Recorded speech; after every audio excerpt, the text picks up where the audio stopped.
Hello, welcome to Barcelona, and welcome to a glorious day of watching some Formula One cars and a Ferrari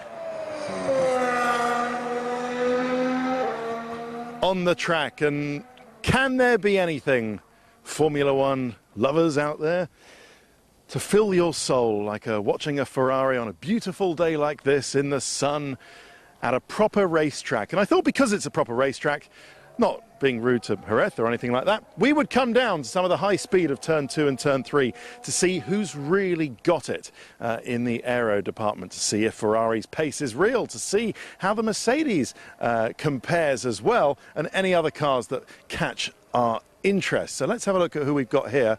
It seems to be the Camo Bull. No, it's not. It's the Mercedes on the hard tyres of Pascal Wehrlein. And there lies a bizarre story, does it not? So just to fill you in on this, if you weren't aware of what happened, Lewis Hamilton was in the car in the morning. I watched him go out for his first few runs. He was doing some straight line aero testing, some constant speed aero runs with a big sensor rake on the left-hand side of the car. And then sometime in late morning, found out that he had a fever, which we didn't know about, and that he wasn't feeling comfortable and didn't want to continue, wasn't able to continue. Let's watch the Ferrari again come through here. That does look good, doesn't it? That previous time round, Kimi was a little sideways on corner exit of 2, but that looked pretty good going through 3 as well. So yeah, Lewis Hamilton wasn't feeling well, has a fever apparently, picked it up somewhere, maybe in the States where he's been for the last week, and has gone back to the hotel. So we all thought Nico Rosberg was going to drive. But no, they take Pascal Wehrlein out of the Force India, who Mercedes have paid Force India, we think, to put him in that Force India for a day to give him experience. Turns out they probably should have saved their money because they needed him in the Mercedes. And there he is, in the Mercedes, going around looking very wobbly on power application, going round the corner. They can't put Nico Rosberg in, even though Rosberg is here and ready and with his fire suit, because apparently he's not ready. He's trapped a nerve in his neck, and so he can't drive today, or doesn't want to drive today, because he wants to make sure that he's okay for when he's driving tomorrow. So let's just hope that Lewis Hamilton gets better for the Saturday when he's next in, and that Nico Rosberg is available, fit and to drive tomorrow, Friday, which I hope he will be. So that was the strange sort of saga of the Mercedes drivers. Anyway, they are out and doing some long runs, as you can see, Wehrlein. Let's talk about the Ferrari, shall we? Yeah, I thought we'd see and really get a feeling for where Kimi Raikkonen is. Kimi's in the car for the first 2 days, because Sebastian Vettel has been on Ferrari sort of corporate duty at the launch of the 455. No, it's not. It's the 488. I've written it down here. I've got it on here. The 488 GTB. And he's had an interesting time, actually, has Sebastian Vettel. He's been at the launch. He's been meeting lots of Ferrari guests and racers. And Sergio Marchionne, he's had a meeting with Sergio Marchionne, who's the boss of Fiat and Fiat Chrysler automobiles, which is the Mercedes again. And from Ferrari, the information we have is that their only engine updates for this test, the aerodynamic package, the Melbourne Aero package, will be brought out next week. So here's Kimi again, Foggy. You have a look through there. So this is still the aero package, the launch spec aero package that we saw in Jerez. So you'll see the new aero package at the next test with Crofty's doing the next test, so it's his turn. You'll see that with him, hopefully. He'll come out and have a look. But apparently Vettel had an intensive program the day before this test started. He was in the simulator. He had a meeting with Sergio Marchionne, as I said, and then the world premiere of the new 488 GTB. And the Italian magazine, newspaper Gazzetta dello Sport has an interesting story where Vettel has bought the Ferrari F40, which apparently he's always wanted on, off the Pavarotti family. Luciano Pavarotti, and I would have liked to see him drive that car, and his daughter Nicoletta. He's bought the Pavarotti family's F40, which amused me, rather. As for the car, Marchione said 2015 car is better than 2014, but these are only the tests. I believe in Sebastian Vettel. You don't win 4 world titles randomly. Which surely is true as well. And there were some other things to tell you about Ferrari as well from the newspapers. They talk about the power unit, much improved, as well as the aerodynamics, and a lot of their improvements are still to come. But it does seem to be that the car has genuine pace. I can put this away now, or so say the Gazette dello Sport, and that what we're seeing here, and Raikkonen doing some very good times so far, by the way, on his best time as before I just came out here was on the winter hard tyre.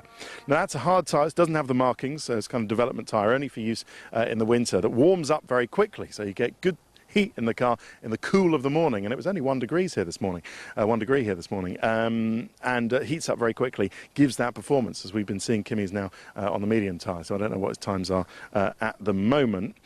Quick one on helmets. You would have seen there's this new ruling from the FIA that crash helmets are now only not to be changed during the season at all.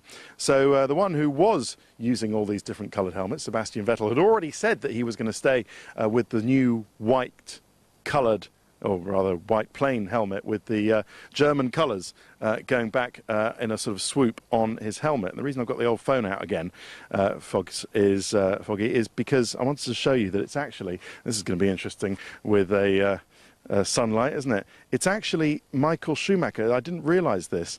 It's a tribute helmet to Michael Schumacher. So this number 33, this kart driver, is indeed Michael Schumacher. And if I just zoom in on the top of Shuey's helmet there, is that all right, Foggy? You can see that? Yeah, well, as much as you can, hopefully you can see that. It's the white helmet that you would have seen on Sebastian Vettel with the colours of the German flag.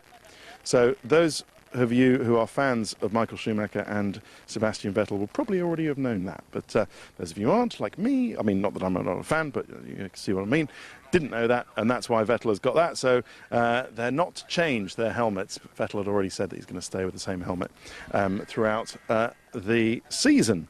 Anything else to tell you about? Yeah, I mean, we'll talk about the helmets later on in the year. I can understand that it's clearly sort of be in somebody's bonnet, whether it's Jean Todt or Bernie Ecclestone or whoever. We don't know. I think there's a lot of feeling in the paddock that Formula One has bigger problems than just mandating no changes to crash helmets, but that's something we can discuss later. And, well, we will see where that one goes throughout the day. I'll tell you about Marussia in a second, because we think we're going to get news on them before the end of the day. But while we have this lull, I can't tell what's going on, and I'm not sure my colleagues here, the marshals, know whether there's anything else. Presumably if there was a red flag, they'd have their red flag out, so they don't. So it looks like everyone else has just gone into the pits. I'll tell you quickly about an incident we had at Turn 5, which has put an end to Felipe Nasr's day in the Sauber. He ran into Susie Wolff. Susie Wolff in the Williams was on an out lap, and Nasr was on a hot lap. And the information we have from Susie is that she was very surprised that Nasr just ran into her, lost his rear wing, and they both went off into the gravel. She's fine, thankfully. I saw a very nice touching thing where Toto Wolff came out of the, at least I think it was him, the only Mercedes guy in jeans and a white shirt, to actually check whether his missus was all right in the garage next door. But they are repairing the car, the Williams, and they will be out again. So, well, I hope we got a view, and I hope you got a view of how the cars looked like in that fast corner of 2 and 3. Good news for those of you who are worried about Pete, the cameraman. He is safely back from Mexico. He was discovered in a shipping container at Felixstowe docks in a big container full of tostadas. So he's now on football duty, as is JD, last week's cameraman. Apparently Sky's got a lot of football nowadays. I don't know when that happened. So now we've got Simon Foggin, or Foggy as I should call him, doing the old lensmanship. Is that what it's called? Lensmanship? For the next 4 days. So we will take a break here and join us in part 2 of the notebook on Barcelona testing day 1, where we will round up everybody's day.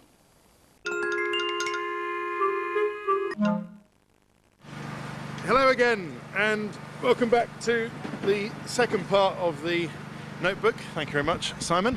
For the first day of the second test, the first test in Barcelona for the 2015 pre-season.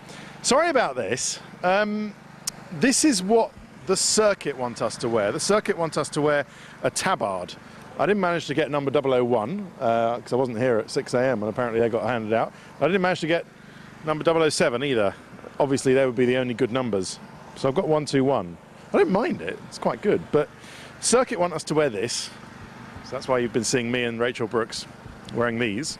And Formula One want us to wear that. And they want us to have it on view so that they know we're allowed to go where we need to go. So just explain why we wear that and then that on top of us. Good. Let's have a little peek at the Mercedes. Let's keep our respectful distance because otherwise I'll get into even more trouble with them than perhaps I already am, and plenty of suggestions that Lewis Hamilton didn't have a fever or there's something more wrong with him than just something, you know, a stray fever bug. I don't believe that because it wasn't as if, I think those suspicions came from the fact that Lewis said earlier in the month at Jerez that he finds testing very boring. And it's not as if Pascal Wehrlein, when he took over the car after Lewis was feeling ill, went and then did a load of very boring testing. There was some quite, you know, quick, long runs in there, even though his ultimate time wasn't very quick. I think Lewis genuinely is ill, but I can understand why people are sceptical and wondered, whether it was just Lewis was bored with testing, you know, and didn't fancy doing the very boring bits of the day that they wanted him to do. So he really does have a fever. They're not planning on using Lewis again tomorrow unless Nico's neck plays up again.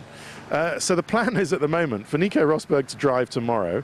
If he can't, and this trapped nerve in his neck plays up again, then I don't think they know what they're going to do. If Lewis is feeling better, they'll get Lewis back in the car.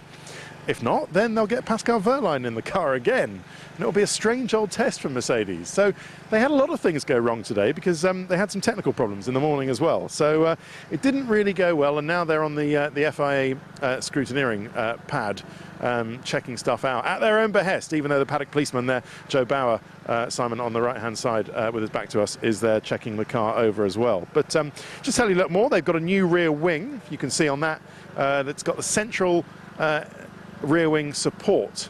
It doesn't have last year's, or rather in Jerez, they had pretty much last year's test, as I told you in development corner there. It's the new rear wing that they've got, new end plates, new main plane, and the new central support, that rear wing as well. So we have at least a new bit of aero kit, and I'll show you that in development corner on the last day of this test on Sunday evening. This is quite nice there. I mean, it's nothing revolutionary. Nothing really ever is revolutionary these days with the aero rules being so tight as they are. But it's a bit of a departure from the rear wing they had last year. What else? They were trying to get a little bit of progress in the morning, but then they had technical problems, as I told you. Now, I found this very interesting. Pascal Wehrlein's quickest time was a 1:28.4 in the Mercedes. Right, he did 48 laps. His quickest, it was slower, that time was slower than his quickest time in last year's fully developed Force India. So Wehrlein's quickest time in the Force India was a 28.3, 1/10 quicker than his time in the brand new Mercedes. Now, you can read that either way you want. The way I read it is that that car has been massively full of fuel all the time. So Wehrlein's clearly, you know, a good driver, and yes, all right, maybe you can take off half a second for him being slower than the race drivers. But for the new Mercedes to be slower in Wehrlein's hands than last year's fully developed Force India, with all the development, all the good bits it had on throughout the year, tells me that Mercedes are running with not only probably full fuel, but also full ballast, and then goodness only knows how far they've got the wick turned down. What does it say to you? Make your own mind up. This is quite interesting, by the way. Well, I mean, it's not, but you know, you take what you can get in this job. The FIA are experimenting with new sort of quick access weighbridge pads. as they all scatter because they probably don't want it to be on TV. You sometimes have it when there are sort of tight pit lanes in places that we go around the world. Where, oh, here it is, Foggy. Whoa, lovely. Go on, fill your boots on. Yeah, so sometimes in pit lanes around the world, it's quite tight to get people into this weighbridge. But if you have like a little sort of weigh pad with these things like here, and it looks like it's a wireless system, which would be clever, wouldn't it? Blimey, that would be clever. Normally with oh, there's Jensen Button. Do you want to see a shot of Jensen Button running for variety, Foggy? No, back of his head with Mikey at least. Isn't that terrible? We're cutting off Jensen Button and not looking at the World Championship challenging car. All right, you can go back to the Championship winning car now. Oh, I see. They're going to. Maybe that's last year's car then. If they're. No, it's not. Anyway, yeah. So they're thinking about using it on in sort of tight pit lanes, and it's a nice idea because then you can quickly weigh people and get them on their way, and then you've got less of a chance, I suppose, of people. No, it is this year's car with a central support. Can you see the rear wing support, Simon? That's the new bit. Get them quickly on their way rather than have to wheel them into the weighbridge for this quick weight thing. So Mercedes being very good neighbours and good people and seeing whether it works, rolling people onto these quick weigh pads. While we're watching this, and we might as well stay with it because I haven't got anything else to show you, I'll tell you about Red Bull. Daniel Ricciardo did his fastest run, which was a 25.5 on the soft tyre for P3, but I'm afraid there are still engine issues. I think there was a problem with the power unit in the morning. Ricciardo was saying, you probably just heard him in my interview with him, that if the problems they've got at the moment go past Melbourne, we'll be frustrated and will be annoyed. But at the moment, I think you can probably back away now, Foggy. I think we've pushed our luck with that one. You can come and find me before I get am I in trouble? Bono, am I in trouble? Should I not show it? No. Should I back away? Would it be a gentlemanly thing to do to back away? Well, it's the aerodynamicist that you'll be upsetting. Kim, I don't want to upset Kim. Upset Kim. No, I don't want to upset Kim. All right. Okay. All right. Okay. All right. Well, I'll come with you. All right. We'll show the back of your head. Is that all right? This one's good. That's last year's. I think he's trying to con me on that one. Right, so Red Bull, yeah, still a few issues with the engine. If the problems go past Melbourne, then Ricciardo said we'll be annoyed. But they are doing pit stop practice. So the whole race team are here, as you can see. And they've got last year's car in here, or this show car. No, it is last year's car. And they are going to have some pit stop practice. And why not work these boys late into the evening? Hey, Gerard? Yeah, why not work them late into the evening with some pit stop practice? Well, probably because they've had all a long day so far, and they want to go home. That's why. But anyway, right, I was going to go into the paddock, but now we're here, Foggy. We might as well wrap up our time. So, Toro Rosso is next, and a better day for Max Verstappen. You see, I told you there was nothing else here to look at. You can go and have a look at their pit wall if you want, Simon. Max Verstappen, a decent enough day for them. P6 with 94 laps.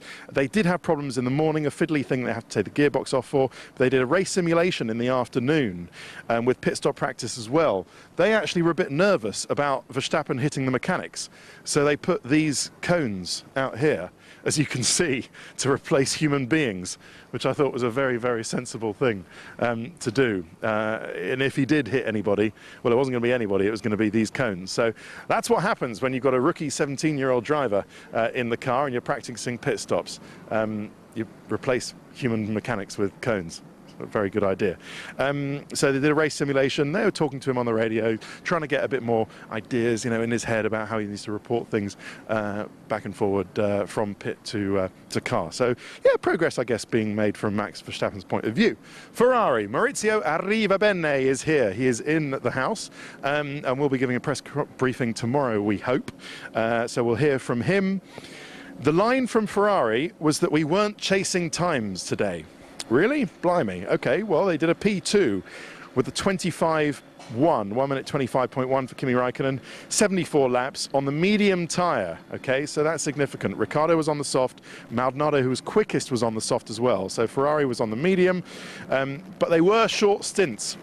And this is important to point out. The longest stint Kimi did today was a 15-lapper stint. So there were no long runs for Kimi today. But the work they were doing was set up for Barcelona, doing things with wing levels. See, they got that well and truly covered from the likes of you, naughty Foggy, now, and just various setups with wing levels and springs and dampers and toes and all the usual cambers, all the stuff you normally have. Yeah, well, they still look good. As you saw, hopefully, in those shots we showed you earlier, they still look good. The car looks good in the fast corners. So that's the answer that I was looking for. When you come here and you see the car aerodynamically, it is sound, as we've been saying. So will they beat Mercedes? Probably not, but I think they might have overtaken Red Bull, perhaps as best of the rest. Where do Williams come from?